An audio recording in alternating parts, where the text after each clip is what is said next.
Te agradezco mucho.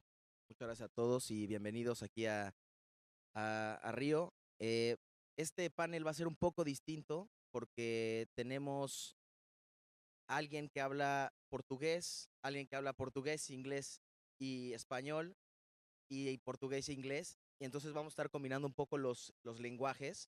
Espero que nos entiendan y creo que va a ser algo muy interesante. Our, our profession, which is the legal industry and football. Um, I would like more than introduce my colleagues. First, I would like to start with Fabio. Fabio is the head of IP and marketing for Anheuser-Busch InBev. Um Fabio has had the opportunity or has had the experience of working in private practice, and not just only in Brazil, but in the United States and in Europe. And I think that his experience will bring a lot to the table because we're going to have the perspective of what a company that is involved in the legal industry have day to day. Thank you very much, Fabio, for being here with us. Also, I want to introduce to Lorenzo Lita. Lorenzo is a great friend of mine, a great colleague, and he's bringing into the table a little bit about what what experience working a law, fighting with working with soccer players in a day by day. Um, we have the opportunity of having Bismarck Barreto, which is a former soccer player for Vasco da Gama. Thank you very much for being here, Bismarck. It's a pleasure to have your knowledge and your experience, and talk to us about how was the legal industry involved with football in the 90s, and now that you're an agent, having the opportunity of telling us how is the day by day. And Gustavo uh, is bringing a little bit. Thank you for coming, Gustavo. Bringing a little bit of experience of working in a law firm and working with the Brazilian Confederation of Football and being involved in different um, branches of IP that involve soccer and football. Thank you very much for you guys being here. And Fabio, Good. Can you hear me? Yes. Okay. Okay. Hello. Good morning, everyone. It's a pleasure to be here with you at the ZP in Rio. Back to my home country. Speaking English, but yes, that's what they asked me to do. But I'm happy to do so. I am a global head of IP marketing of ABBEV. It's a beer company for those who don't know us. I will bring you our perspective of a corporate sponsor of the soccer business.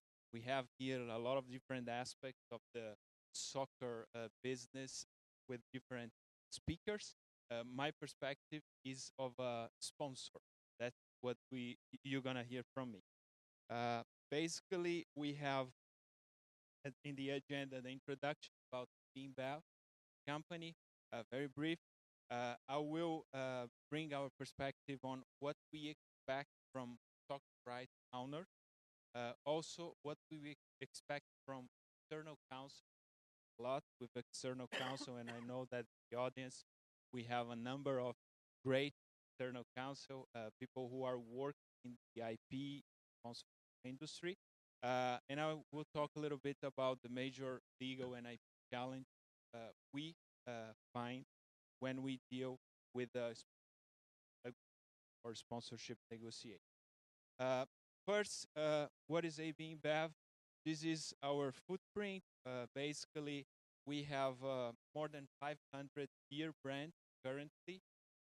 We are around 200,000 employees in the company, and our beer is sold 150 countries, about 150 countries. Uh, you can see here in Latin America, we have some major brands, Skol, Brahma, Antarctica, Quilmes, Cristal, Águila, Modelo. We are very proud of those brands, respecting the local traditions and bringing this worldwide knowledge about beer and about commercial relationship to Latin America. A little bit more about our brands. We are proud to have 7 out of the 10 most valuable beer brands in the world. And you can see again the Latin America brand represented. 4 Latin America brands. We have Aguila, we have Brahma, we have Corona, and Skol among the top 10 beer brands in the world in terms of value. Uh, and we don't take this for granted. We fight for the preference of consumers every day, point of consumptions in wherever we are. So I think it is the result of very hard work and also with the support of a lot of lawyers and external. Okay, this is what I bring to you as an example of how corporate sponsors are also a major engine of soccer. Uh, we are deeply involved in this world, and we are proud to have, for example, sponsorship of soccer tournament, football tournaments. 3 examples here: the FIFA World Cup, La Superliga Quilmes Clásica, the national Argentinian championship, and Liga Águila, Colombia. These are just examples of our sponsorships. We have partnerships also with national and clubs. You see the Brazilian Confederation, the Colombian Confederation, the Argentinian Confederation, and Uruguay also we have a great partnership. Um, we have contracts with players and former players. I thought about bringing players from other nationalities, including from Argentina, but my Brazilian heart blocked me to do so. That's why I brought here Gabriel Jesus, the Brazilian player who is now in Manchester City, and Cafu, our former captain of the Brazilian team. But, and this is very important, I hear a lot of people saying, "Wow, okay, you go there, you pay some money, you are sponsors, but the real money or the bulk of the money for the soccer business comes from broadcasting right." For example, Sky in the UK paid 5 billion pounds to have the rights, the broadcasting rights for the Premier League. I say yes for 3 years. Yes, it's true, but who are those who buy the commercial packages, the advertising packages from the broadcaster? And yes, the corporate sponsors are there. So, as a matter of example, I brought here 3 different TV campaigns that we had: one in Mexico, one in Brazil, and the other one in Latin America. Uh, so, we have also participation in broadcast or the advert. Uh, just to make this not so boring, I brought to you to illustrate some of the point of our corporate sponsorship. I brought to you a video. I asked the guys to play the video. Basically, I asked you to have a look into the IP and legal challenges, and also to better understand what is a corporate sponsorship of a major tournament like the FIFA World Cup, and this one is about Russia 2018. Please.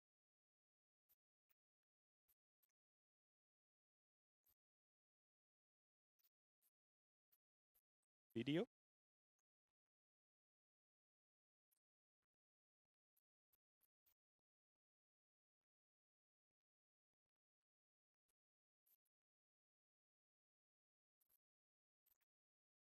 We are having some problems with the video.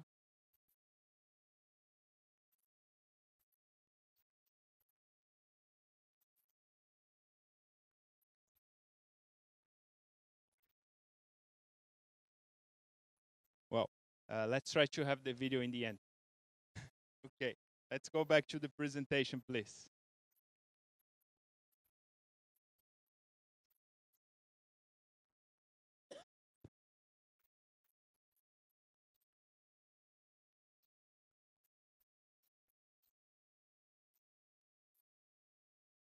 Pode voltar. Ah, the video. The video is there. Okay, please. Oh, presentation. Well, Uh, we're gonna have the video in the end, probably. Let's see. I hope so. So, uh, continuing my presentation, basically, I bring here what do we expect from soccer right owner, and four very straightforward points. Basically, we expect, for example, FIFA from CBF, their federation, flexibility to have tailor-made rights based on our needs. So needs of sponsors. And I can give you examples. Uh, the category exclusivity, for example. Uh, we are not only a beer company, we have also other products, and then we have to negotiate, and we expect some flexibility.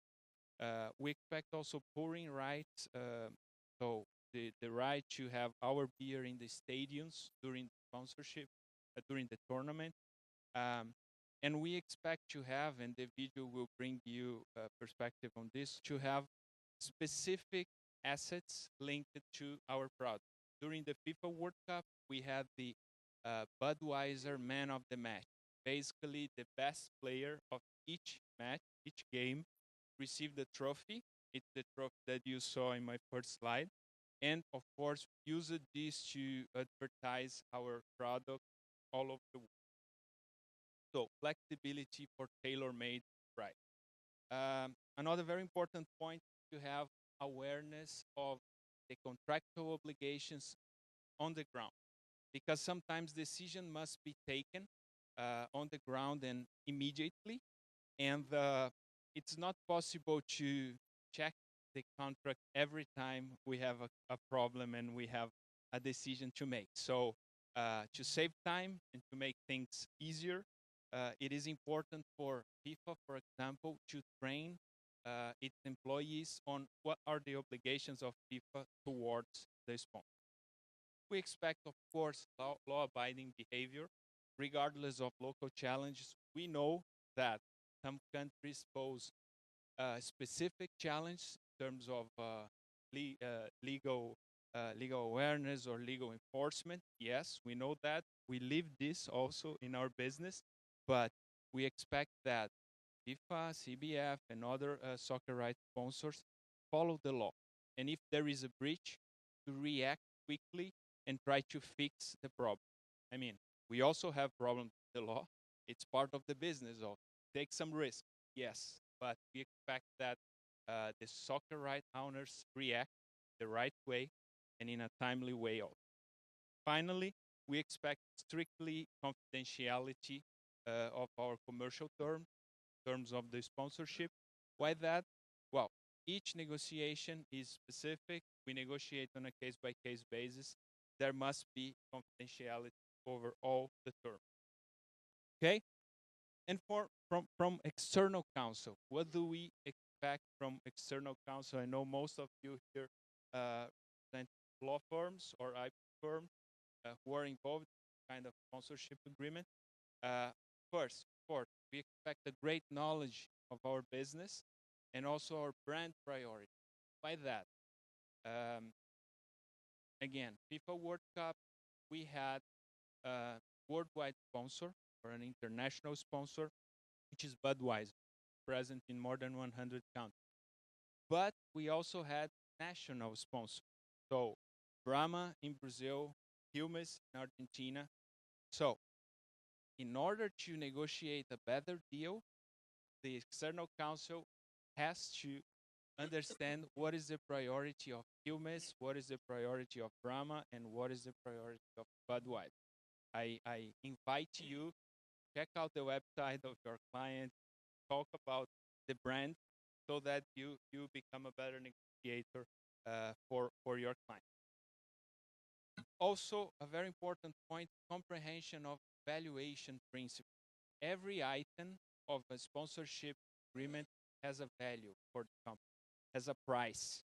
We calculate everything in order to put our offer. If you don't understand the valuation principles, you are not going to be a great negotiator of sponsorship. Okay? Of course, we ask you to have, expect from you to have a good knowledge of political, legal, and commercial aspects of soccer. because there are a lot of peculiarity things that we need to know and you need to know, I would say better than us, to avoid any kind of foreseeable risk. So you are the ones who will help us to protect ourselves against those risks. And we know that soccer is also quality, right? And a final point, we expect flexible negotiate style because we negotiate contracts, for example, in the UK, in the US, in Brazil, in Australia. Normally, in our case, we use a lawyer based in the US, who is our global internal counsel, but we also work with local attorneys in each country to support with all aspects of local legislation and local law. Uh, there must be flexibility. There must be a way to adapt to every aspect and every corner of the. Okay. And finally, I bring here 6 points, which are, in our opinion, our major legal and IP challenge. Kind of the first one, the clearance of image rights for commercial use of players in action. In this digital world, we have to have content to show our social media network, in our website, everywhere we advertise what we need content. Sometimes this right owners, they restrict us to have access to the the, the, the, the matches or footage about the World Cup or the championship. They restrict a lot. We will hear from other people here why they do so. But the only thing I would like to say about this is we don't complete the broadcast. We use image of the match, soccer, to advertise our. So there must be some, like, normally it's hard to create this. The use of player as brand ambassador. In most contracts, the league or the soccer rights owners, they offer us to use some of the players as ambassadors. So to associate our brand one, three, five, 10 players, different way. There must be a way also to protect the sponsor from any scandal involving one of these best. In this digital era, everything goes viral and it may bring problem to the brand. So this is one of the points we try to negotiate. Ambush marketing, I think, is a classical topic of sponsorship deals. And I think FIFA, that area, the benchmark, others should follow. They have a very strong brand protection program. They train sponsor, they train their team, and when they negotiate with the local committee, view the World Cup, for example, they put it in a very in focus, on the focus, to avoid use to avoid ambush market attempts from competitors. I think it's a responsibility of the soccer rights owner, and FIFA is a good bench. White labeling of competitor products. They sometimes clubs have deals with other sponsors. For example, in our case, other beer companies. Yes, fact that, but when a tournament that we are sponsoring is played one of the stages, how we gonna friends of competitors, because we are paying for our right? The two last point, composite logos. Know that very strong way of create the brand tournament. We use the logo of the tournament together with our brand, and in the contract there must be very clear enforcement rules. Who is responsible for fighting, and also when a nation contract happens, who is gonna have the right? How is the win down rule?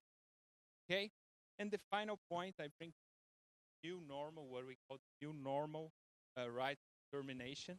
Um, Again, I'll go back to the scandals or problems in the or with the brands that are associated with the competition. There must be a very detailed way explaining the rights of the party in case of termination. For example, if one, two, or three top teams decide to leave competition, probably read heard in Europe very recently, what are the rights of the sponsor? This is a topic that normally negotiate. It's a very hard negotiation, but we prefer to have security, legal security, instead of having to discuss this every time that a problem comes. Those are uh, my remarks about the topic. I hope you enjoyed it, and maybe we can have the video now. Is it possible? Just to close the presentation. É possível ter o vídeo agora? Yes. Thank you so much.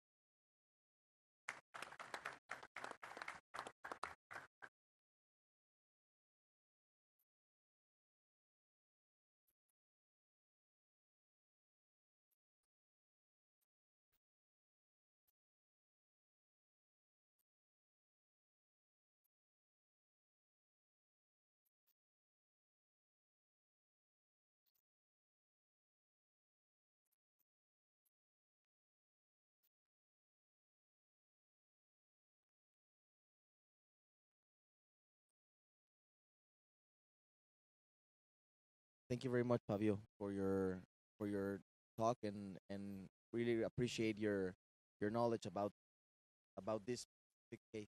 Gustavo, welcome and thank you very much for for exposing your knowledge.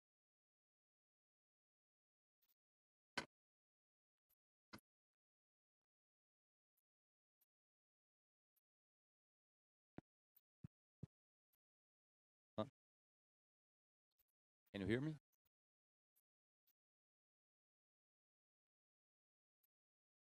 Como o vídeo está sem som, só passar para a próxima apresentação. Obrigado.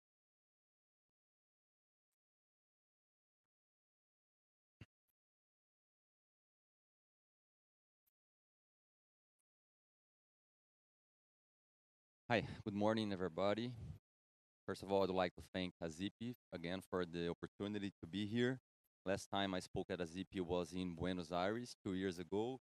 Then I spoke about athletes and how to explore their image. So it's a real pleasure to be here again and speaking about such an interesting topic such as football and intellectual property. Well, every time that I speak about this subject, especially for the beginners, I like to explore the issue of what intellectual property has to do with sports. And for responding that question, I always say it has everything to do. Because as we are talking about a club or a confederation, as they are not companies that provide product or service, what they do is licensing rights. Okay, so every time, for example, that the Brazilian Football Confederation enters into a contract with a sponsor, what the entity is doing is licensing rights. Okay, so if we're talking about the sponsorship deal, there will be the trademark and copyright there. If you are speaking about broadcasting rights, there will be the arena rights involved with that. So if there is an industry where intellectual property creates opportunities and make business possible, it is the sport industry. So that's why I think intellectual property is so important to sport. As there are many topics to be covered on this issue, and for an issue of time, I decided to select two specific topics to deal with you this morning. First, I will examine trademark and marketing rights. Fabio, in certain sense, has already touched on that from the perspective of the sponsor. And then I will speak about broadcasting rights. Broadcasting rights is interesting because sometimes they are a bit set aside on these legal discussions, but we forget sometimes that broadcasting rights are the main source of revenue of the club, for example, especially here in Brazil. So I think it would be important to examine a little bit of broadcasting right and to see how Brazilian law regulate this issue. Well, first, trademark and marketing right. Here I will start with uh, uh, an entity that I represent. I'm involved in a comprehensive anti-ambush marketing program on behalf of the Brazilian Football Confederation. So here we have their main asset, the crest, their main trademark of CBF, which is of course used by the official sponsors of the entity, including Ambev. Here we have another very important asset, the Brazilian national team's uniform. We regard this as a highly valuable asset because, as we're going to see in practice, every time that an ambush marketer or a company that does not hold the right to associate itself to the national team, of course, they are not going to use the crest, right? They're going to use a kind of imitation of the uniform of the Brazilian jersey, as we're going to in few slides. Well, here's some just a little bit of legal background. In Brazil, we have a very comprehensive legislation that provides several tools to clubs and to football confederations to protect their assets.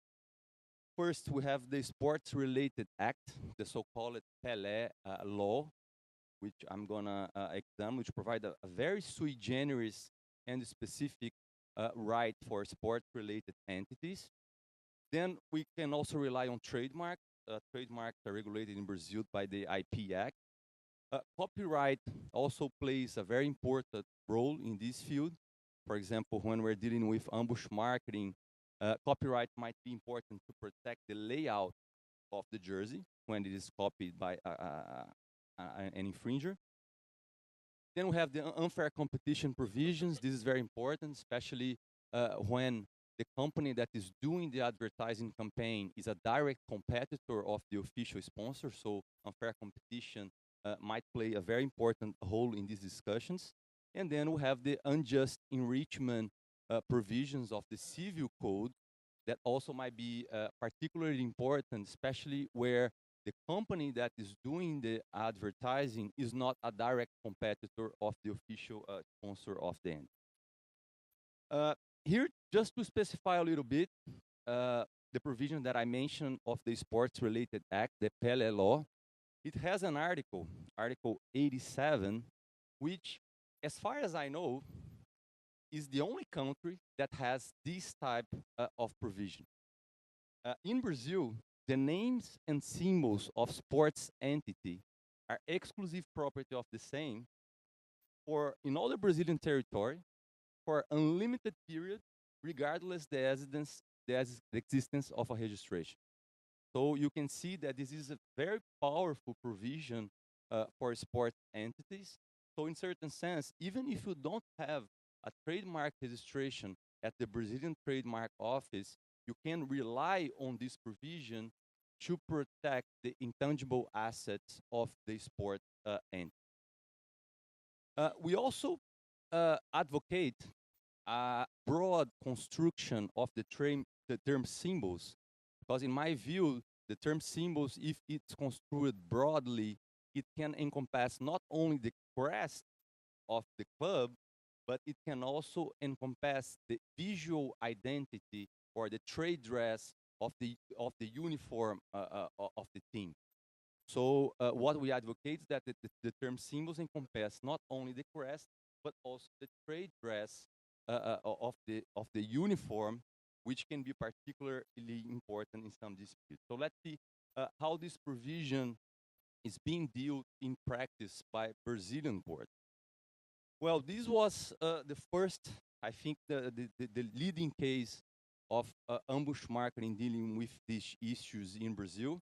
This was an advertising campaign that was conducted by Coca-Cola.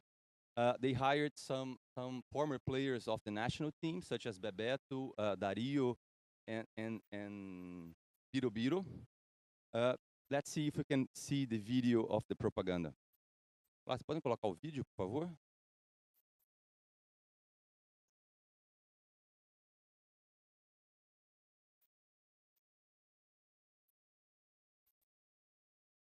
Let's see if you'll be able to play the video. Só mesmo a Coca-Cola para botar este time em campo. I think we Porque do com not have Coca-Cola, sound, but o then you futebol é can see uma at least, tampinha de surpresa. the players like in Agora, the cara preparation Bandeira, for the vem com game. uma pergunta e resposta do mundo da bola.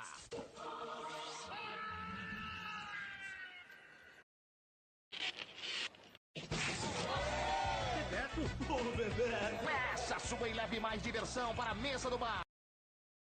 So this was an advertising campaign conducted during the qualifying for the World Cup of 2006.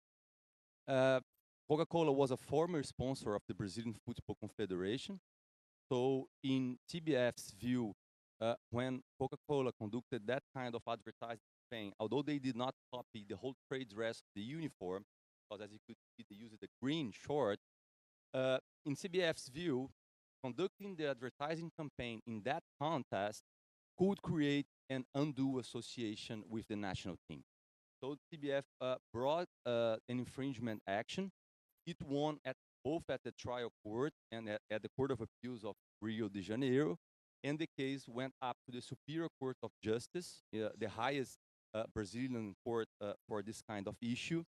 And the Superior Court of Justice upheld the decision that was handed by the Court of Appeals of Rio de Janeiro, and the court held that this was an infringement, and the court also held that although the advertiser did not copy the whole trade dress, in the court's view, the way they were used created a kind of connection, of commercial connection with the national team that should be prohibited. Another very common argument in this kind of case that the defendant uses is that CBF is trying to monopolize the colors yellow and green. Of course, that's not possible, right? Because after all, the colors yellow and green are the colors of the Brazilian flag. So what CBF sustains is that there is no monopolization of colors, but actually, so it cannot appropriate the colors yellow or green in abstract, but only when these colors are created in a manner to create a commercial association with the team. Here's another case. This was an advertising aired by Caixa Econômica Federal, is a big bank here in Brazil. They used a mascot and put them in the field with jersey that was extremely similar to the jersey that the national team used during that World Cup. So CBF also brought an infringement here, and CBF won both at the trial court and at the Court of Appeals. Here, the Federal Court of Appeals used basically the same arguments, understanding that indeed the bank has copied all the elements of jersey and was creating a commercial association with the team that should not be allowed. Equally, the court in this case also applied copyright. The case, this was very important because it's not so easy sometimes. But in this case, as the company copied also the layout of the jersey, the court held that that layout was copyright protected. So when the infringer did that, the court held it also copyright over the jersey. And this was interesting because after the lawsuit, Caixa Econômica started doing another campaign with the teams that they sponsor. And interestingly, here they used just the team which they had contract. So to say, look, this was a kind of confession that the prior advertising campaign infringed CBF right, because now they use just assets that they are allowed to use by means of those sponsorship deals. Well, here's my last case about this issue.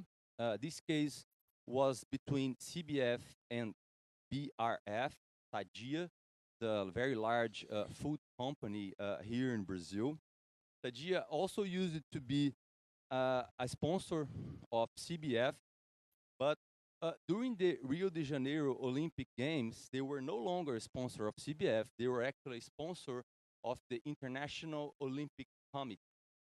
So, in certain sense, they could use the committee's asset, but not CBF asset. So, what they did is a kind of promotion also with a mascot. Let's see if we can see the video of the campaign. Botar o vídeo, por favor.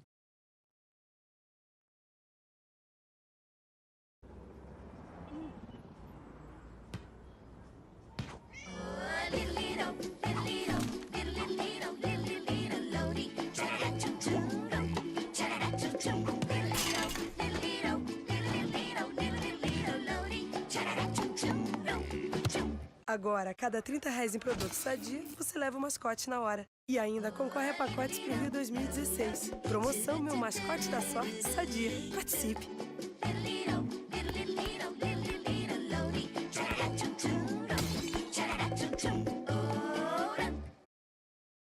So basically, they were using several mascots that in BRF view made an association with all the sports of the Olympic Games. But as you could see, not coincidentally, the football mascot was the one that has the most prominent position in the advertising campaign. So in this case, CBF also brought the infringement action, and the case was decided also in CBF's favor. First, the Court of Appeals made a great examination of the story of the national team's uniform when it was adopted. And very importantly, the court held that is so well known that every time that a Brazilian consumer sees this uniform, it associates it to the national team. So, in other words, the court held that the trade dress uniform has become a trademark of CBF, although it is not a subject matter of a trademark registration granted the Brazilian Trademark Office. And the court held that by using that same uniform, BRF was infringing CBF right. Just some comments about this kind of case. So we can see that Brazilian courts have been very receptive in curbing this kind of practice. I would say that due to CBF's position toward this type of case, Brazil nowadays has one of the most developed case laws on ambush market. Because we have more than 10 cases tried by court where the court examined this kind of case. Here, a very important aspect. We're talking here about big business. Damage award here can be very significant because when court holds there is an infringement, the damage should be equal to an hypothetical license paid by the infringer. So in this type of case, the standard benchmark would be the contract entered into with the sponsor. So if you have a case against your Campo, for example, the court holds there is an infringement. When we calculate damage, of course, we will have respected the confidentiality terms. Of course, that you need to have the approval from InBev, but that criteria when we calculate damage in this type of case. Now I'm going to pass very fast about the broadcasting right. Here, I also found very interesting to brought this topic to you because Brazil has a very specific and sui generis regulation regarding broadcasting right. Our sports-related act, the Pelé Act, has what we call arena right, a kind of broadcasting right, and the law defines this as the ability of sports entities to negotiate, authorize, or prohibit the caption, fixation, transmission by any means of the image of the game. As in all countries, this right also has some type of exceptions that are important to be examined. So, non-right holders can use the image of the games as far as they comply with four conditions. First, the use of the image has to be for journalistic support or its purpose. Then the image must be either captioned in the arena from place reserved to the non-right holders, or it has to be delivered by the right holder. Second, very important, the use of the image must not exceed 3% of total time of the sports event. So if we're talking about a football game, the non-right holder could use the image for 2 minutes and 40 seconds. That's a lot. Okay, if we examine that sport show or an advertising campaign in the internet, that's a lot. And third, the image cannot be associated to any type of sponsorship, advertising, promotion activity. So we come up with some questions. Can the image be shown in TV news of non-right holders? I think so, right? To have a news program, we are just showing the goals, for informative purpose. That I think no problem. And then we start to go in a kind of gray area. For example, can the image of the goals be shown in sports programs of non-right holders? And can they debate about the games and repeat the image for many times? So then we are already in a gray area. Another one, using website. This is also a big challenge nowadays because what a lot of companies do, they not only pass the games, but they create data bank of the goals and the highlights. So you might have a huge legal discussion on whether that practice legal or not. So we have some special difficulties posed by internet.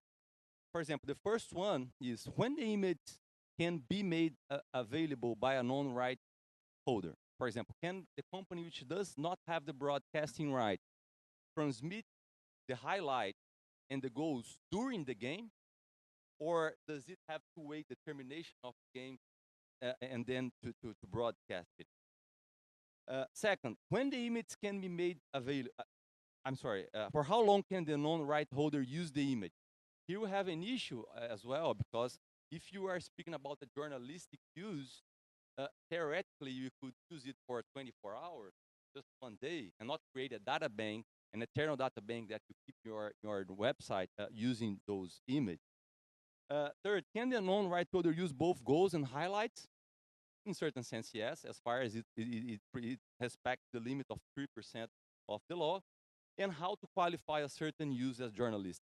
This is also sometimes problematic. Some websites use comment from commentators about the game, and they say that when the image are used together with comment, then you have a journalistic use.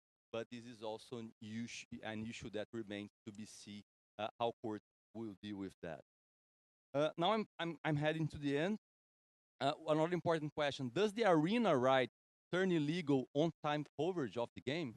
For example, here in Brazil, and I know that many countries, there are on-time coverage of games where they don't use image, but they just specify what's going on in the game. Here we have some Brazilian websites that do that. We have a case in the U.S. that this issue was already litigated. This happened in '97 when that pager device was created.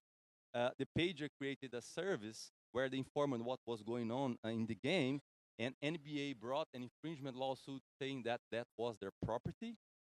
And the case was tried, but the court held that there was no infringement, because the court held that actually what was taken was not the image of the game, which was copyright protected, but instead what was used was just fact, the information that was going on about the game. So the court held that there was no infringement in this type of. An interesting issue is how about fantasy games?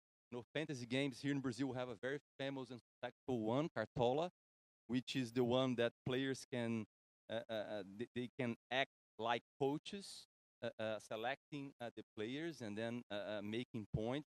Here, in my view, it would be too much for a company that does not have the right to create this type of thing.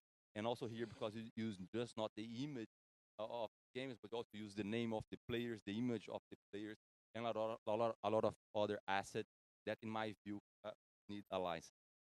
So here are my conclusions. First, sports and intellectual property are intertwined, related. Okay, I think we cannot disassociate sport from intellectual property, since IP really plays a very important role in this field.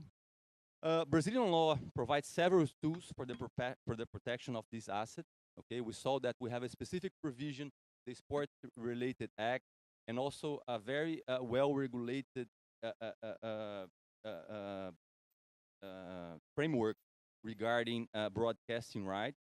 Brazil has one of the world's most developed case law on ambush marketing, but as far as broadcasting rights are concerned, I think we have to expect to see how courts will deal, especially with this challenge that are brought by the internet. And as a general rule, I believe that Brazilian clubs and confederations, they are still beginning on that. Okay, I think now clubs and confederations, they already realize the importance and all the potential of intellectual property. But without any doubt, this is something that we have to ensure. I think both Brazilian clubs and confederations can do better, maximize their profit revenues, such as the Americans, the Europeans. Well, for now, that's all I had to share. Thank you very much. I'll be glad to take questions at the end. Thank you.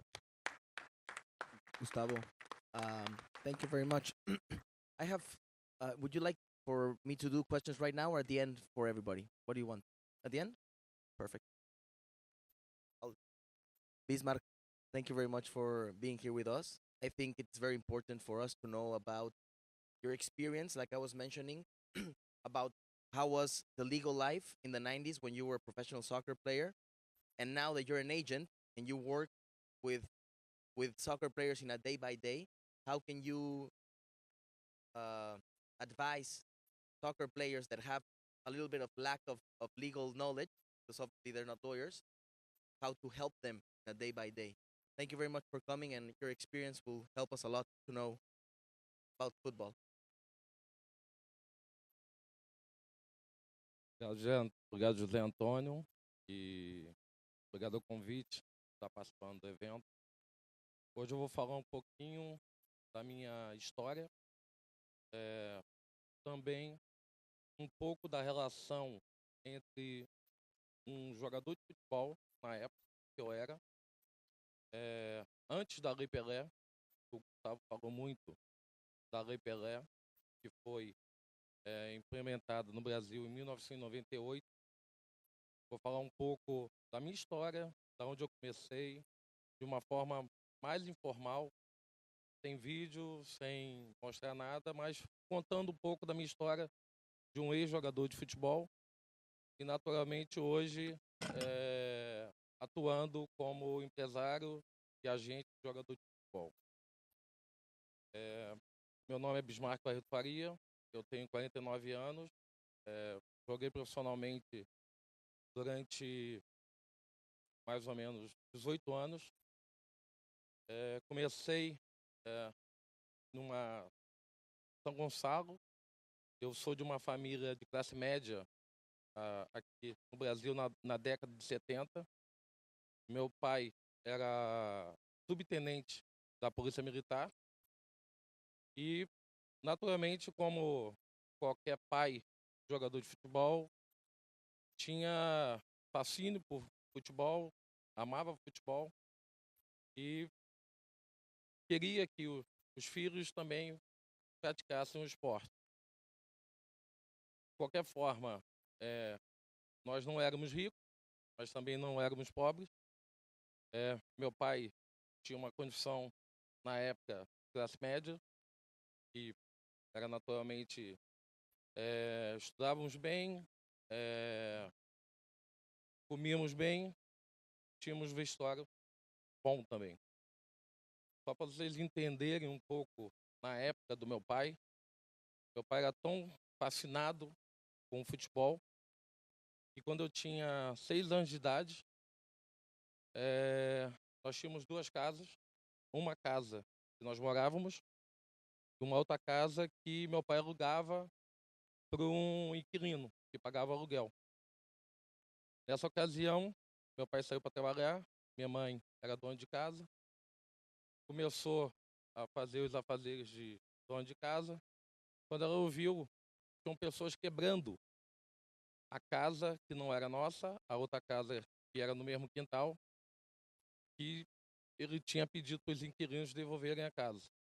Minha mãe ficou desesperada, não sabendo por que estavam quebrando a casa. E quando foi falar com as pessoas que estavam quebrando a casa, as pessoas simplesmente falaram que o meu pai tinha combinado com elas, mas não tinha falado para ela que ia quebrar uma casa para fazer um campo de futebol para mim e para meu irmão, que na ocasião tinha 9 anos de idade. A minha mãe ficou desesperada. Na época, nós não tínhamos telefone em casa. Ela falou que eles não iam quebrar nada, que iam esperar que meu pai chegasse em casa. Quando meu pai chegou em casa, ela falou: "Você tá maluco? Por que você mandou quebrar a casa?" Ele falou: "Porque eu quero fazer um campo de futebol para os meus filhos jogarem. Eu não quero que eles joguem na rua, quero que eles joguem aqui." E simplesmente derrubou realmente a casa, fez um campo de futebol, que não era enorme, mas também não era pequeno. E foi nesse campo de futebol que eu comecei a minha vida, jogando desde os 6 anos de idade. Até hoje existe o campo, ah, até hoje muitos meninos jogam nesse campo. E eu, com 6 anos, jogando nesse campo, cheguei aos 8 anos. Meu pai achava que já era uma época de eu ir jogar futsal no Vasco da Gama. Meu pai era vascaíno doente, como é até hoje. Eu fui jogar futsal, aí joguei futsal de 8 anos de idade até os 13. Dos 13, eu fui pro futebol de campo. Joguei 13 anos até os 15 no infantil, dos 15 aos 16 no juvenil. E já no juvenil eu subi pro profissional. Então meu primeiro contrato como profissional foi aos 16 anos. Joguei dos 16 anos até os 23 anos no Vasco da Gama. Do Vasco da Gama, com 23 anos, fui jogar numa equipe do Japão, chamada Verde Kawasaki. Joguei nessa equipe durante quase 4 anos. Depois joguei numa equipe chamada Kashima Antlers, que era a equipe do Zico na época, que era o gerente de futebol. Depois dessa equipe, retornei ao Brasil, fiquei 1 ano jogando no Fluminense, 6 meses no Goiás, e retornando para o Japão mais 1 ano e encerrando minha carreira em 2003, dezembro de 2003. Por que eu iniciei contando toda essa minha história? Porque eu quero relacionar o relacionamento que havia entre um jogador e um advogado antes da Lei Pelé, que iniciou-se em 98, e depois da Lei Pelé. Como eu havia dito a vocês que eu tinha entrado como profissional em 1986, eu sendo profissional, eu fui campeão pelo Vasco da Gama 87, 88 pelo estado do Rio de Janeiro. 1989 eu fui campeão brasileiro pelo Vasco. Em 1989 fui convocado para a seleção brasileira principal da Copa América.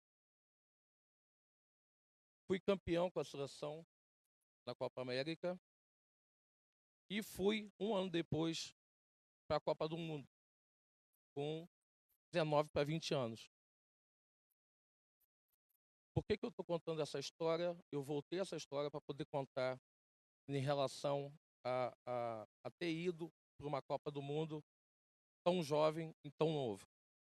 Em 1989, eu fui eleito o maior jogador do mundo num campeonato que teve na Arábia, que antigamente não existia sub-20, existia sub-19, e eu fui eleito o melhor jogador do mundo, como o Messi foi anos depois, como o Maradona foi eleito anos antes, e eu tinha uma carreira já muito fomentada, muito firme como um jogador de futebol.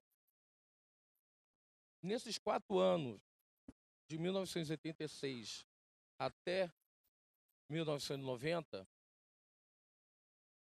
o Brasil tinha uma lei que o jogador de futebol ele tinha que assinar praticamente nesses 4 anos o que o dirigente de futebol quisesse. Então, se o dirigente de futebol colocasse de 1986 até 1990 o mesmo contrato, ou ganhando a mesma coisa, praticamente nós tínhamos que assinar esse contrato, porque a lei permitia ao clube que mesmo que se nós não assinássemos esse contrato, você ainda ficava vinculado ao clube, você ainda ficava preso ao clube.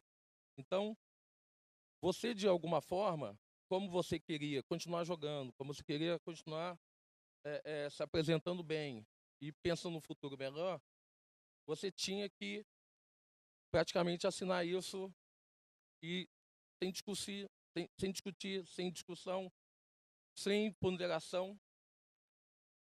E em 1990, ainda atuando pelo Vasco da Gama, quando eu fui discutir esse contrato, já sendo eleito o melhor jogador do mundo da minha categoria, já indo para uma Copa do Mundo, eu achei que era o momento de eu ter uma participação de salário maior.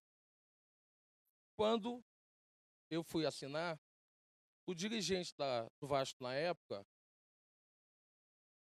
queria me dar a mesma coisa que eu já havia ganho nos 4 anos anteriores. Eu fiquei muito chateado, porque achei que naquele momento eu teria que ter um pouco mais de valorização. E na época, eu lembro que ele falou que eu era um menino ainda. E a minha discussão com ele naquele momento, eu falei para ele que eu não era mais um menino. Porque quando ele botou no papel, eu acho que ele ficou mais chateado porque eu apaguei o que ele tinha escrito e eu botei exatamente o que eu queria ganhar. Ele falou, você é um menino. E eu falei para ele, eu sou menino na idade. Não sou menino para ganhar títulos. Não sou menino para jogar 70 jogos como eu jogo. Eu praticamente não me machucava. E tinha jogadores, na época, que ganhavam 10 vezes mais do que eu. Que eram jogadores que tinham vindo de fora para o Vasco. E os jogadores da base, que eram jogadores que subiam do infantil, do juvenil, do sub-20, que iam pro profissional, tinham um tratamento diferente. Tinham um salário diferente. Mesmo que eles jogassem tanto quanto aqueles que tinham vindo de fora. E a minha discussão ali foi uma discussão que eu ponderava de forma coerente um melhor salário, não somente para mim, mas para minha família. Por tudo que a gente tinha passado dos 8 anos de idade até chegar no profissional e naquele momento com 20 anos. Não houve acordo e não tendo esse acordo, eu achava que eu ficaria uma semana sem contrato. E eu não fiquei uma semana. Eu fiquei 6 meses sem contrato. Por que eu estou correlacionando isso a um advogado na época? Porque eu fui proibido de treinar com o time, porque na ocasião o dirigente de futebol falava que eu tinha uma personalidade muito forte, que eu ia convencer os outros jogadores a fazerem o mesmo. Então eu não podia entrar dentro do clube para fazer a função que eu mais gostava, que era jogar futebol. Eu ficava todos os dias treinando 1 hora de dia, de manhã, 1 hora à tarde, na areia da praia, todos os dias, sozinho, para poder manter a forma, achando que ainda eu teria o privilégio de poder assinar aquele contrato. Nesses 6 meses que eu fiquei, foi uma luta muito grande para o meu pai e para minha mãe, porque eles achavam que eu estava acabando com minha carreira. E eu falava para eles que eu não estava acabando com minha carreira. Eu estava reivindicando aquilo que eu achava que era importante naquele momento.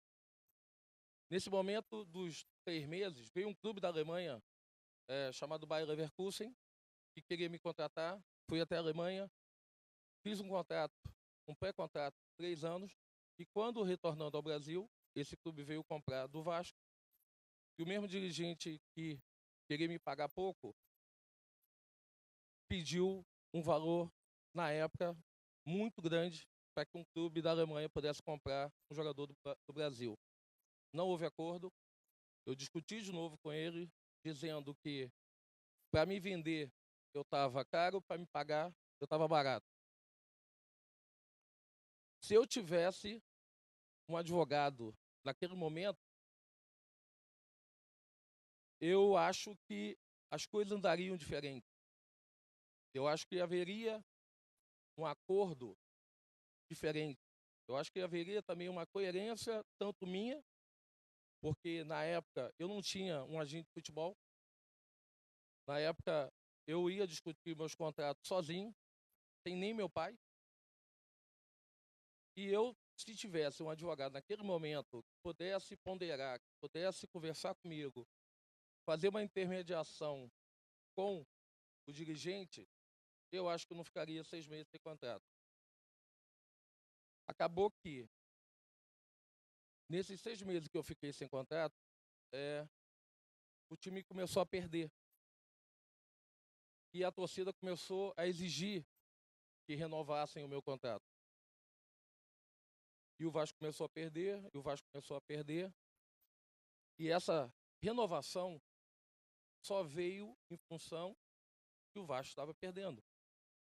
Porque, sinceramente, eu não sei dizer a vocês, se o Vasco não tivesse perdido naquele momento, se eu teria renovado, ou ficaria mais 6 meses, ou ficaria mais 2 anos.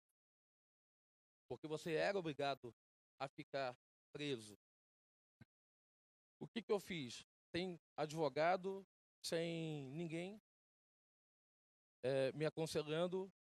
Quando eu renovei o contrato, eu comecei a querer botar nos contratos, fazendo um aditivo, que se aparecesse uma equipe de fora querendo me comprar, eles não poderiam mais dizer quanto eles queriam de forma aleatória. Teria que ter um contrato, um aditivo, dizendo por quanto eles me venderiam. Porque antigamente o contrato era um contrato padrão. É um contrato da CBF que você não tinha nenhum contrato aditivo para colocar.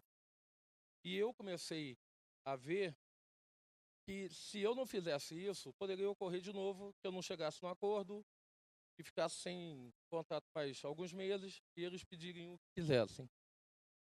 Eu fui renovando não anual, que antigamente era muito normal fazer anual. Eu comecei a fazer de forma semestral. E cada vez que eu renovava, eu comecei a botar registrado em cartório, de forma bem firme. Se eu tivesse que ir para a justiça, precisando de um advogado. Quando chegou em 1993, só para vocês terem uma ideia, como eu havia pedido na época $5 milhões no meu passe, e depois que eu renovei, eu comecei a colocar $2 milhões, que é o que eu achava justo.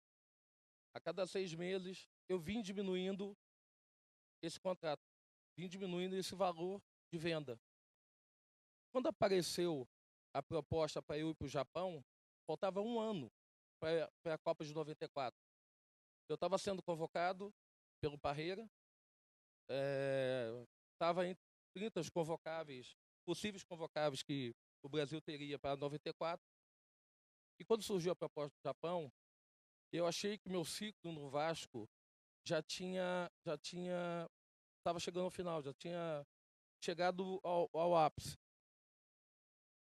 Queria sair por cima, porque em 90 e 91, com essa discussão de contrato, o time foi muito mal, eu fui muito mal, e a minha redenção de novo veio em 92, 93, quando o Vasco foi campeão e eu fui muito bem. Quando apareceu o time do Japão, o Vasco não quis me vender de novo, quis me emprestar, porque ele tinha sido campeão em 93, 94 do estado do Rio e queria ser, não, 92, 93 queria ser 94. Só que eu não queria mais ficar. Quando eu fui para o Japão pagou um empréstimo e eu botei uma cláusula, novamente, num contrato de que eu precisava diminuir ao máximo para quando eu voltasse, aquele valor pudesse estar menor. Quando eu voltei 7 meses que eu havia sido emprestado para o Japão, o time japonês já me queria por mais 3 anos. E me pagava 10 mil vezes mais que o Vasco me pagava. Então, era uma preocupação minha, ou entre ficar no Vasco para ir para a Copa do Mundo, ou ir para o Japão e esquecer a Copa do Mundo e ajudar minha família. Eu, quando voltei, eu já tinha dinheiro suficiente para comprar o meu próprio passe. E quando eu voltei, eu fui o primeiro jogador brasileiro, ou um dos primeiros jogadores brasileiros, a comprar o próprio passe. Porque a Lei Pelé só veio em 1998. E quando eu comprei meu passe, era janeiro de 94. Se eu tivesse um advogado naquele momento, ou em outro momento na minha vida, seria fascinante, porque a minha preocupação seria só jogar futebol. E a minha preocupação não era só jogar futebol. Eu tinha que ver futebol, tinha que ver meu contrato, tinha que me cuidar para que eu pudesse continuar atuando de forma boa como profissional. Em 98, com a Lei Pelé, isso mudou muito. Só que eu já não estava mais no Brasil. Eu estava atuando fora.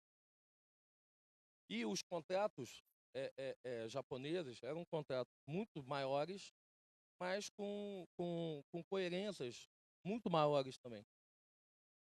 Eu comecei a ver de forma longe que os jogadores brasileiros, com a Lei Pelé, o que dizia a Lei Pelé? A partir daquele momento, os clubes não eram mais donos dos jogadores.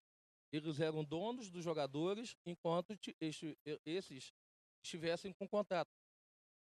Se você renovava um contrato por 5 anos, você era dono daquele jogador por 5 anos. Se você fizesse por 1 ano, era só por 1 ano. E começou a haver muita discussão e muitos problemas jurídicos entre jogadores e seus empregadores. Por isso que eu falo que a lei, os advogados desportistas no Brasil, eles têm uma atuação antes de 98. E se você procurar da história, tiveram pouquíssimos casos que um jogador de futebol precisou de um advogado. E você tem isso depois de 98. Então, hoje, nós temos 20 anos da Lei Pelé. Foi em abril de 1998 que a Lei Pelé foi implementada. Depois de 98, o Gustavo é um advogado, pode falar melhor sobre isso, você vê uma sequência de desacordos judiciais dos jogadores com os clubes, porque os jogadores começaram a entender a importância de um advogado, a importância de um advogado para ler os contratos, para ler o contrato de imagem, que até então não se usava no Brasil.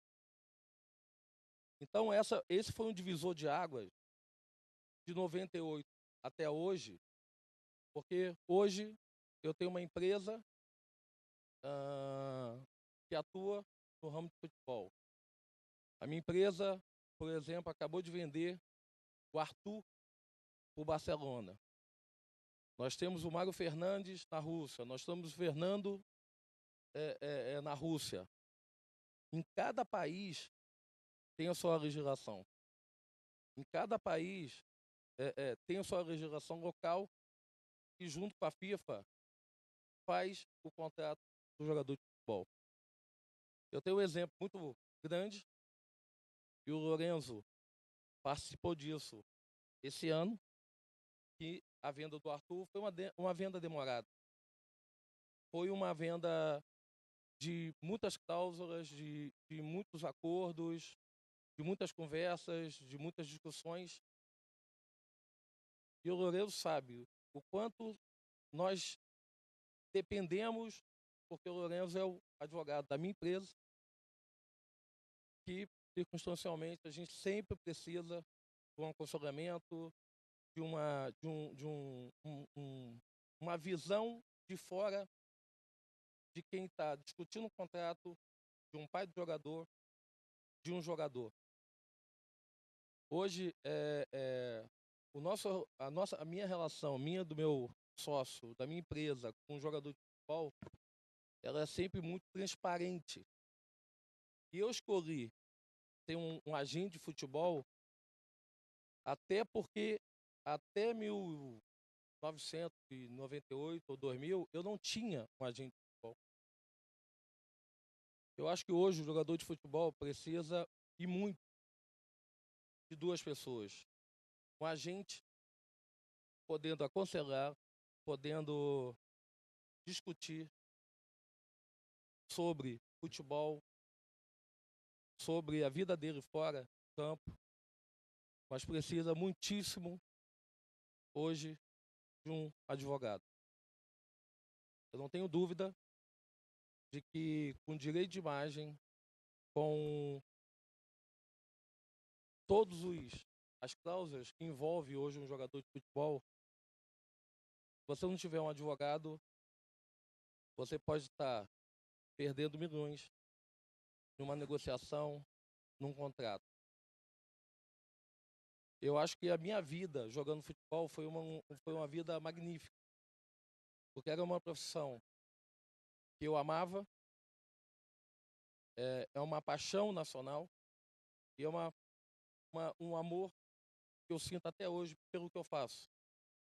Fora dos campos, fora do gramado, eu tenho o maior prazer de poder pegar um jogador de 16, 17 anos, de uma família pobre, uma família em função da diferença social no Brasil, ver no futebol a única perspectiva, ou uma das únicas perspectivas.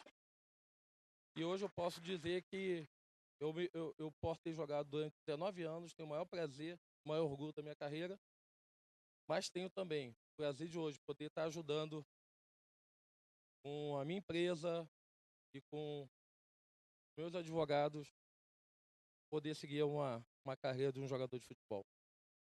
Eu quis ser objetivo e simples, claro, na minha palestra, para contar um pouquinho da história e contar um pouquinho da história que hoje eu estou envolvido na situação de empresa, situação de agente, e espero que vocês tenham gostado. Prazer. Thank you very much, Bismarck. When I listen to you, I had a family member who was a soccer player, and your Vasco da Gama story is much alike. He went and asked for get more money to get paid, and they said to him, "Go to your dad. Your dad, the lawyer, can pay your salary." So it's very similar. Mexico with Latin Sim, America. eu acho que hoje ainda existem muitas histórias para o Brasil afora e para o mundo afora, como a minha, só que hoje muito menos preocupante, porque você tem uma assessoria jurídica muito maior. E quem não tem no início da carreira, acaba tendo ali na frente, porque é uma sequência. Se você não tiver, e a história do teu primo é uma história eu acho que dava 10 documentários, se nós fosse fazer. Thank you, thank you very much for your story. It was very Obrigado a important. vocês. Thank you very much, Lorenzo. Well, now having you and giving us your perspective from being an IP lawyer, but having the experience of dealing with soccer players in a day by day. Now with the contract that Bismarck was mentioning of Arthur, where it involves a lot of IP matters. Thank you very much, and love to hear your experience. Buenos días a todos. Gracias a Zipi por permitirme de estar aquí, porque realmente hoy lo siento un poco como un privilegio, como una diversión, porque realmente no voy a hablar de algo que siento como... Realmente voy a hablar de algo que es pasión, es diversión total, que es trabajar con el fútbol. No sé cuántas personas aquí han soñado cuando eran niños de ser futbolistas profesionales y llegar a ser campeones, como le pasó a Bismarck. Pero yo realmente nunca en mi vida he soñado de ser futbolista.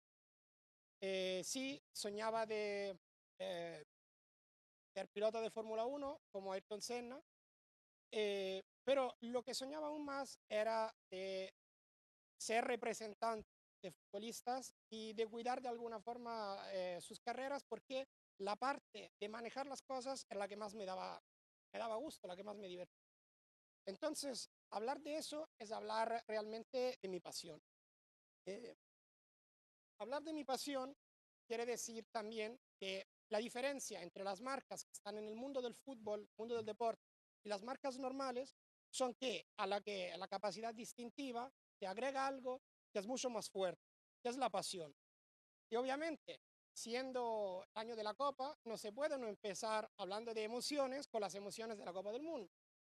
Y las emociones pueden ser emociones positivas, como para los franceses, o muy negativas, como para los italianos, que no participaron en la Copa y también que vieron los primos franceses ganando.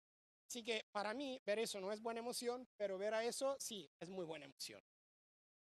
Es muy buena emoción, pero en estas imágenes no hay solo la emoción, hay las marcas que aparecen.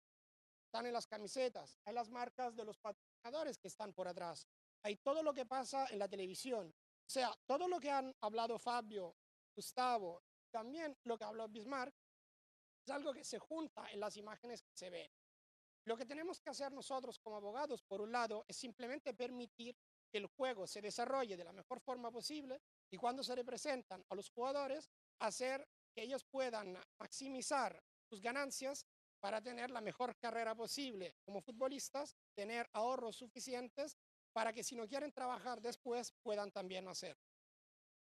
¿Cómo hacerlo? Bueno, yo hice el ejemplo de Cristiano Ronaldo, pero es la cosa más fácil del mundo porque es el futbolista que más gana con patrocinios de cualquier tipo. O sea, un post de él en Instagram son 100.000 euros. Y tiene cualquier tipo de patrocinador, desde bancos hasta bebidas y obviamente patrocinador técnico, que es el fornedor también de los zapatos. ¿Por qué hablo de eso? Porque todo el mundo sabe que Cristiano Ronaldo es hombre imagen de Nike. Cuando juega con la selección de Portugal, también tiene Nike como patrocinador. Pero cuando juega en su equipo, casualmente, de alguna forma, desde 2009 que él se fue a Real Madrid, hasta hoy, siempre ha jugado en equipos de Adidas. Eso no es algo que es casualidad. La ley de FIFA le permite a los futbolistas de utilizar la mercadería y los productos de sus patrocinadores cuando están en el campo de fútbol, simplemente en los zapatos. Todas las otras partes del cuerpo tienen que utilizar el uniforme del club. Pero obviamente hay siempre que buscar formas para que patrocinador del futbolista pueda tener más exposición. Y entonces lo que se intenta de hacer es encontrar formas diferentes.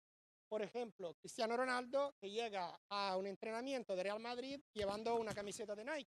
Porque en esa forma, obviamente, la visibilidad que hay es mucho mayor. Y también hay la posibilidad de hacer un pequeño ambush conectando el futbolista con el club.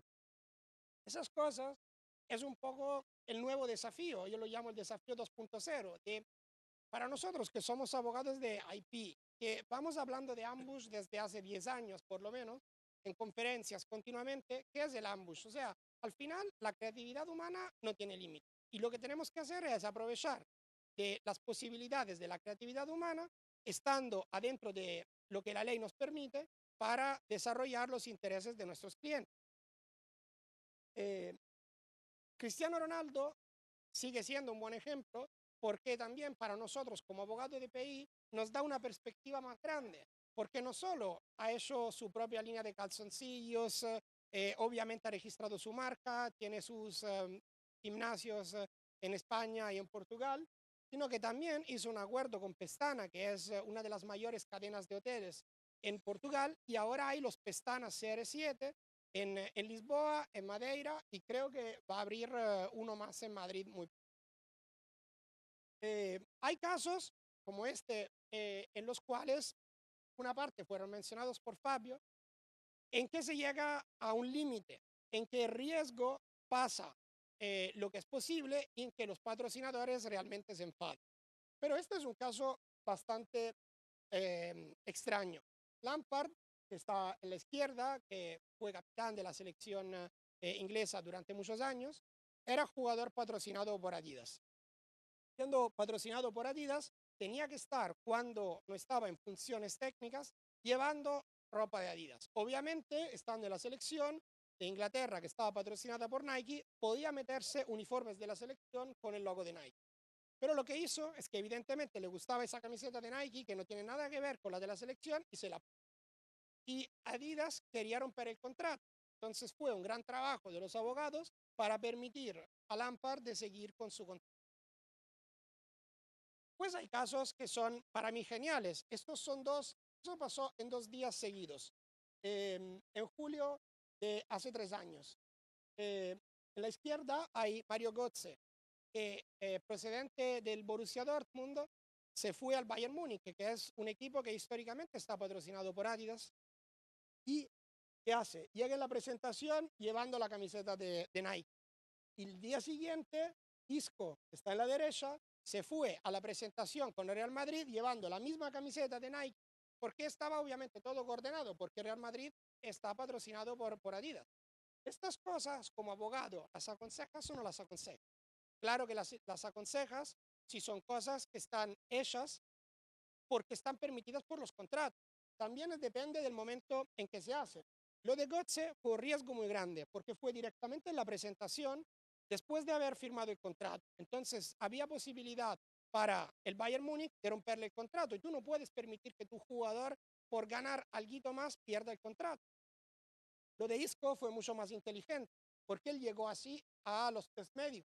No fue directamente en el momento en que levantó la camiseta de Adidas de Real Madrid. Al final, cuando se van a montar las imágenes, hay las dos cosas. Hay las en que estaba simplemente con una camisa blanca en la presentación, pero ahí Isco lo hizo de esa forma porque ya tenía firmado el contrato. Se fue a los test médicos con la camiseta de Nike, todo bien los test médicos, firmó el contrato y ahí sin la camiseta de Nike para que no fuera. Después hay todo lo que era. Yo elegí esa imagen como imagen de lo que era el fútbol porque, bueno, porque es Brasil, en México, porque esta es la foto de la final de 1970 con Brasil que ganó 4-1 infelizmente contra Italia en la final. Y fue de alguna forma el momento en que para mí el fútbol realmente cambió. ¿Por qué el fútbol cambió en ese momento? Porque 1970 fue la última Copa del Mundo en que no aparecían patrocinios en las camisetas de los. Desde Alemania 1974 todo eso cambió. Ese fue también la última edición de lo que era la Copa Rimé, que era la Copa del Mundo antes, porque cuando Rimé crió la Copa del Mundo, pensó que el primer país que iba a ganarlo 3 veces era el país que se iba a llevar la Copa. Entonces Brasil se quedó con la Copa Rimé después de ese partido y, y también en 74 cambió todo porque apareció la Copa del Mundo. El punto de eso, porque no quiero tomar demasiado tiempo, es que hay miles oportunidades para los abogados de PI en el mundo del fútbol. Por un lado, hay que buscarlas en los sectores tradicionales, desde contratos con patrocinadores, como lo que hablaba Fabio al principio.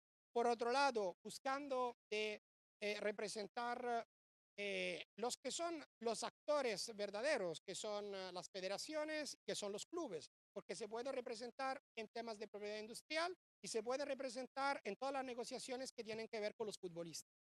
Y después hay la parte de la pasión, que es la parte de los futbolistas mismos, que están en el campo, que son los que dan la imagen del fútbol para los niños y para toda la gente que tiene pasión a este maravilloso deporte. Y ahí es donde el abogado puede hacer mucho más, porque los contratos de los futbolistas hoy no son los contratos de que hablaba Bismarck, de solo una hoja. Son contratos de por lo menos 40 páginas. A veces hay varios contratos, uno que se solicita en la federación, otro que se hace entre el club y el futbolista, y otro contrato particular para regular acuerdos sobre los derechos de imagen, porque los derechos de imagen realmente, de alguna forma se dice que son la nueva frontera. No son la nueva frontera porque mucho tiempo que se habla de eso. Estamos en Brasil y Brasil tal vez es el país que más ha desarrollado eso de los derechos de imagen. Creo que casi todos vosotros saben que aquí en Brasil todavía posible de alguna forma tener derechos económicos sobre los futbolistas, que es una cosa que ya es imposible en Europa desde hace muchos años. Y eso ha cambiado el fútbol. Cuando habían entrado los fondos de inversiones, el rol para los abogados de PI había crecido muchísimo.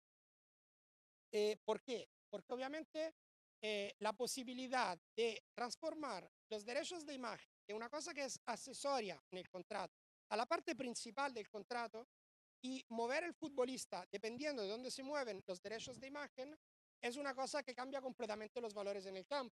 Hablando de la transferencia de Neymar, sin entrar en los detalles de lo que ha pasado, hubo varias cosas que a nivel jurídico no estaban bien, porque se había exagerado en la valorización de los derechos de imagen. Esa es una cosa que también puede, obviamente, hablando de Neymar, se habla de uno de los futbolistas más importantes del mundo. Yo he hablado de Cristiano Ronaldo, pero realmente problemas de ese tipo pasan para cualquier tipo de jugador, porque cualquier jugador profesional tiene un acuerdo con un patrocinador, por lo menos por lo que son los zapatos, para entrar en el campo. Y eso, aunque sea un contrato menor y un contrato estándar en términos de valores y todo eso, porque el jugador no es una estrella o no juega en un equipo importante, es algo donde el rol del abogado de IP es fundamental. También en balancear lo que son los derechos de los patrocinadores, lo que son los derechos de los clubes y lo que son los derechos de los futbolistas. En particular, hablando de lo que es eso, hay muchos clubes que intentan aún de tener para ellos todos los derechos de desarrollo económico de la imagen del futbolista. Así que si un futbolista es de éxito, el futbolista no puede ganar nada con lo que son sus acuerdos con los patrocinadores, porque eso está todo incluido en el acuerdo que tiene con el club.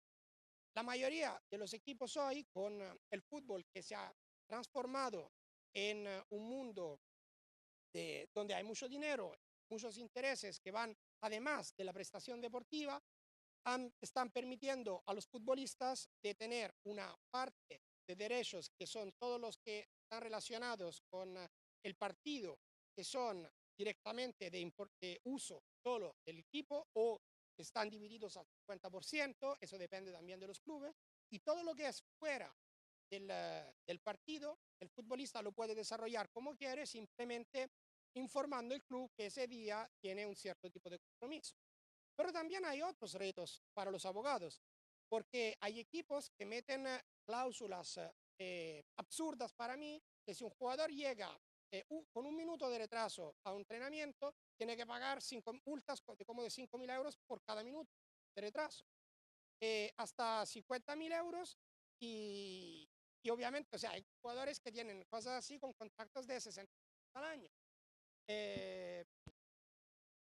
Así que, obviamente, balancear esas cosas, ver bien esas cosas en los contratos, es algo que tiene que hacer un abogado. Y normalmente esa parte del trabajo siempre ha sido cubierta solo de abogados de derecho laboral. Derecho laboral, ¿por qué? Porque hay una parte del contrato que, vamos a decir, es la parte principal, justamente, que es una parte de contrato de empleo. El futbolista es, a todos los efectos, un empleado del club. Y entonces, tiene sentido eso. Pero realmente, las normas sobre eso son muy pocas. Y es muy fácil en cada país saber cuáles son, buscarlas y revisando un contrato no equivocarse tanto en esa parte. Porque también esa parte tiene que cumplir con lo que pide la federación. Pero la parte después es toda la parte donde hay los derechos económicos, los derechos de imagen del futbolista. Esa es toda una parte donde con IP se pueden hacer cosas muy interesantes. Hay, sin mencionar los jugadores, pero hay jugadores que tienen contratos con una parte fija de un cierto valor, por ejemplo, 1 millón de euros, y después, con todos los diferentes tipos de bonuses, jugando sobre eso, creyendo en la perspectiva del jugador, pueden llegar hasta 6 millones.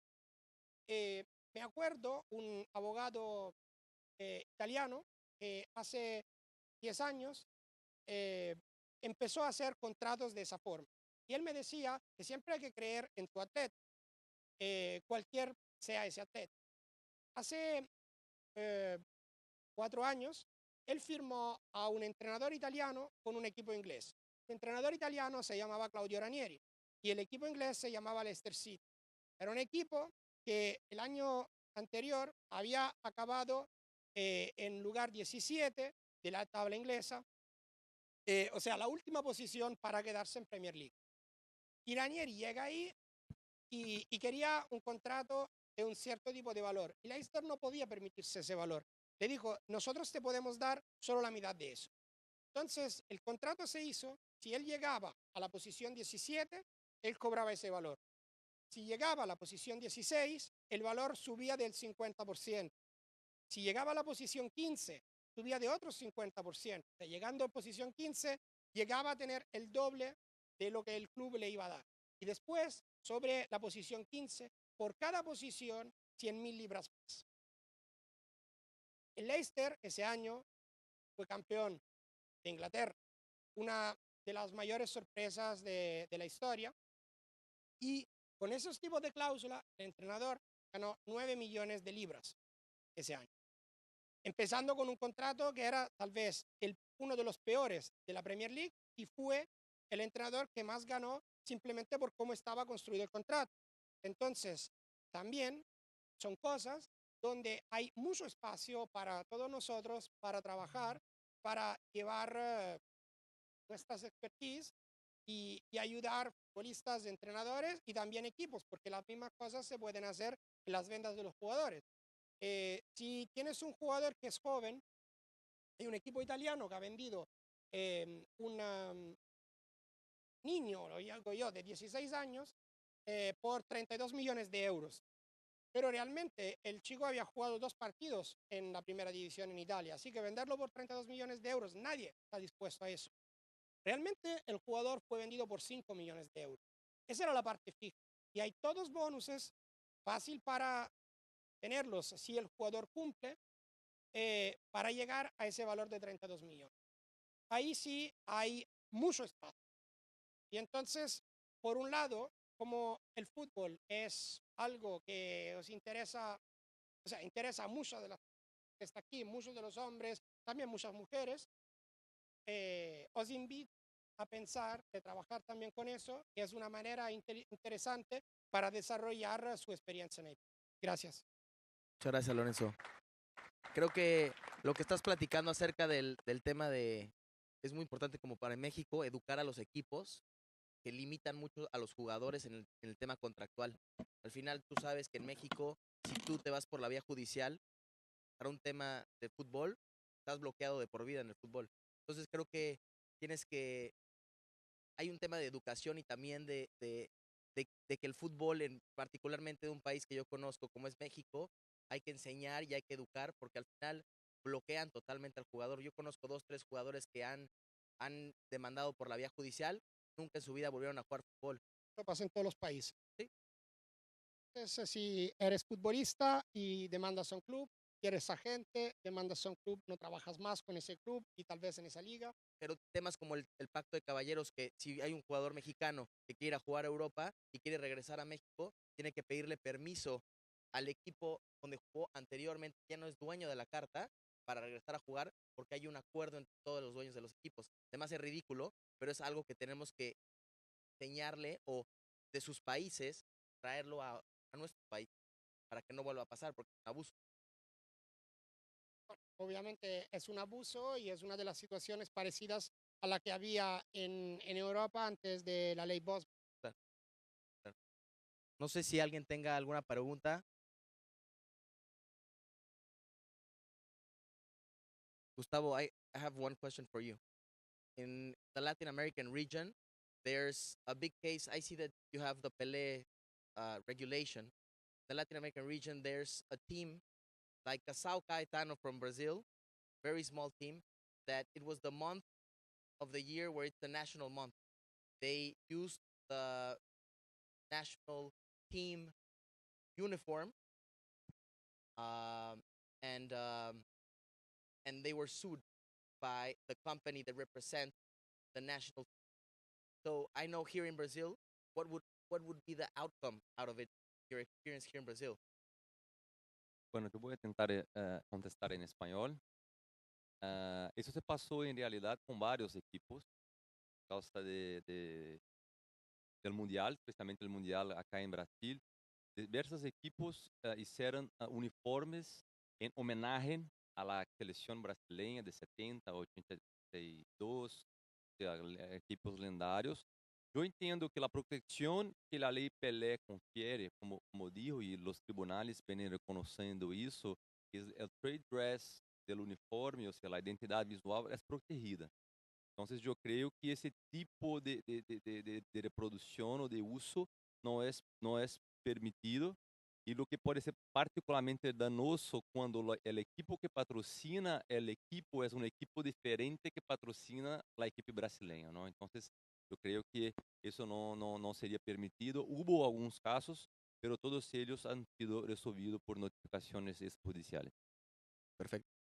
Este, Bismarck, te queremos agradecer mucho por haber venido aquí a nuestro panel. Agradecemos mucho a Zipi por todo esto. Gracias por tu experiencia. Eh, Creo que antes de que termine todo, a nombre de Lorenzo y mío, tenemos un compañero, Daniel Rodríguez, que era parte del comité deportivo, que desgraciadamente murió hace semana y media. Quería pues que dáramos unos aplausos, ¿no? Por Daniel Rodríguez, que era parte del comité de Derecho Deportivo, gran portero, gran amigo, gran colega mexicano, y trabajaba mucho en el comité. Algunas veces esos problemas.